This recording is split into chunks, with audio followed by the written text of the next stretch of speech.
Moments. Meantime, on the retail question of energy supply and the costs, here's JB. Tom, we're in retail. Our electric contract at work has just changed, and for 1 month we've got to pay an extra £35,000 per month.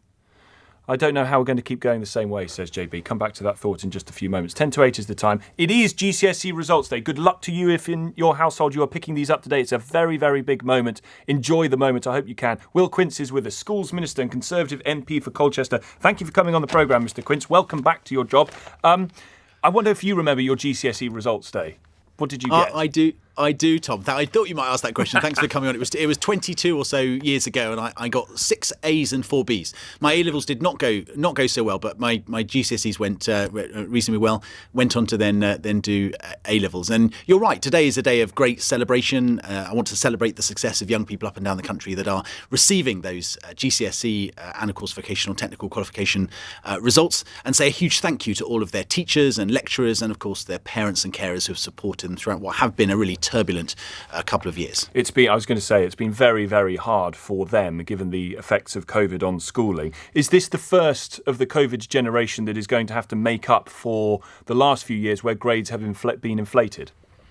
So you're right, Tom. This is the first year where we haven't had teacher-assessed grades. I think none of us would have wanted to have teacher-assessed grades, but we were in extraordinary times and we had to put in exceptional measures. This is the first year we've gone back to examination, so back to 2019. But what we haven't done is gone back in just one swoop, if you like. And that's deliberate because we've got to recognise that young people have faced disruption still over the past couple of years.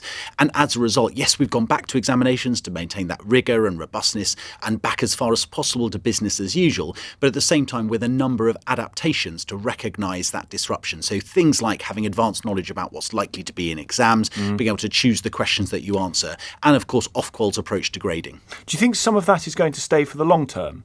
The ability to know a bit more about what's coming to help people, so it's a tapered end almost of the kind of help that was offered to those during the COVID years?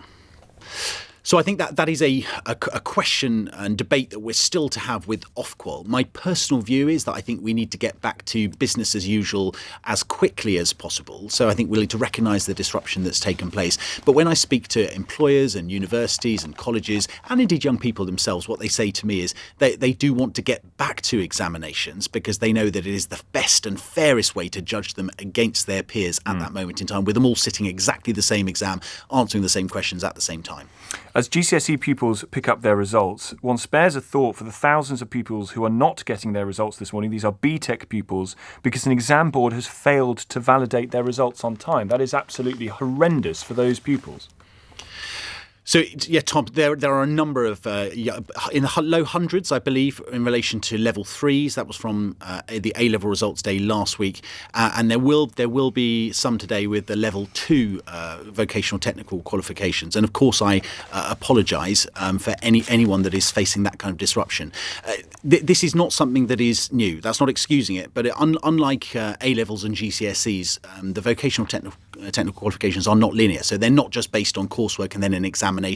They're deliberately flexible, so you can start them at any time. It's about evidencing your knowledge, and then that evidence is then presented by your school or college to the examination or awarding body. They then check that and then award a grade. So you don't have a particular day like you have with GCSEs and A-levels. But having said that, any young person that is not able at this point in time to get into university because they're waiting for their VTQs or that is waiting on their level 2 results today, of course that is an issue, and the Secretary of State is working very closely with Ofqual, the regulator, and the two awarding bodies to get this resolved as quickly as possible. While I've got you, let me ask you about other matters. You are supportive of Rishi Sunak. I wonder whether you agree with him that the government was not honest with people about the trade-offs due to the decisions around lockdown.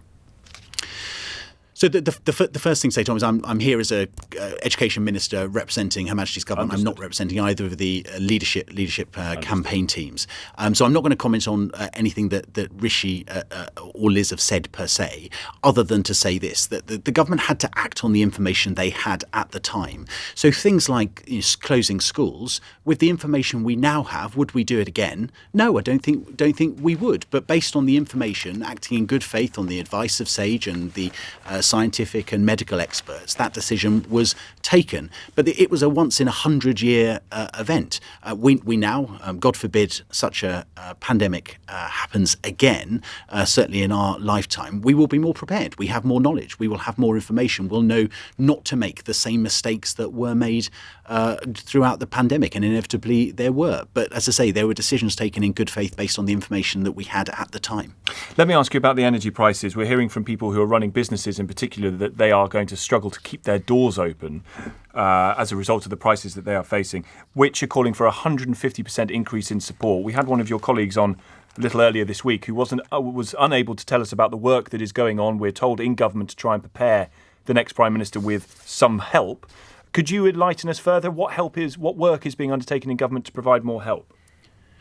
So I'm particularly looking at schools and education, so working very closely with schools to ensure that we understand the challenges that they're facing in relation to their energy costs. But of course, across government, all ministers are preparing for a new government, a new Prime Minister just in 2 weeks' time, and a new team, and making sure that they have options on the table. What we have done, Tom, is put in place a comprehensive package of support, some £37 billion, and a lot of that hasn't yet come to fruition, so people haven't seen the benefit of that. So, for example, the £150 council tax rebate has come into place. The first cost of living payment as part of that £1,200 payment for 8 million of the most vulnerable families. But the £400, for example, which is for every household, doesn't kick in until October. The £150 for those in receipt of disability benefits doesn't kick in until September. Mr. Quince, would you be surprised if that £37 billion was it? That was the only additional help that was being offered? Tom, there is no question in my mind whatsoever, both listening to the two leadership candidates, but also just looking at our economy and also the challenges that people and businesses are facing up and down this country, driven by Putin's barbaric invasion and occupation of Ukraine, that the government is going to act and put in place a further package of support measures. Now, we will have to wait a couple of weeks for a new Prime Minister to set out their agenda alongside a new Chancellor, but both leadership contenders have been clear. There will be a fiscal event and more help will be coming. I wonder about energy rationing, given, as the Prime Minister says this morning, that there is a war on, we're paying higher bills, Ukraine is paying in blood, whether there might be, at some stage during the winter, advice to businesses who use a lot of energy, or indeed households, to say you need to cut down on your usage at this particular time.